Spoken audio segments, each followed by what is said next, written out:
Valsad rural પોલીસની ટીમે Gundlav bridge પાસેથી એક કારમાંથી 27,600ના દારૂ સાથે બેને ઝડપી પાડ્યા। તારીખ 23 મે ગુરુવારના રોજ 5:15 કલાકે નોંધાયેલી ફરિયાદની આજરોજ શુક્રવારના મળતી માહિતી મુજબ રૂરલ પોલીસની ટીમ પેટ્રોલિંગમાં ફરતી હતી, જે દરમિયાન તેઓને બાતમી મળી હતી કે એક સેન્ટ્રો કાર નંબર GJ15K 9412માં દારૂ ભરી બે ઇસમો સુરત તરફ જવાના છે।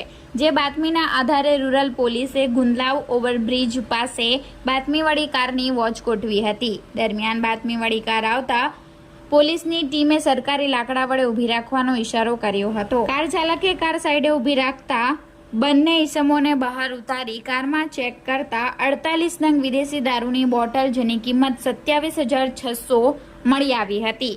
રૂરલ પોલીસની ટીમે કારની કિંમત 50,000, દારૂની કિંમત 27,600, બે મોબાઈલ ફોન જેની કિંમત 6,000 મળી કુલ 83,600નો મુદ્દામાલ કબજે લઈ અશ્વિનભાઈ લક્ષ્મીચંદ રાણા, કરણકુમાર સુખલ પ્રસાદ મહતો બંને રહે સુરત સામે રૂરલ પોલીસ મથકે પ્રોહિબિશન અંગે ફરિયાદ દાખલ કરી હતી।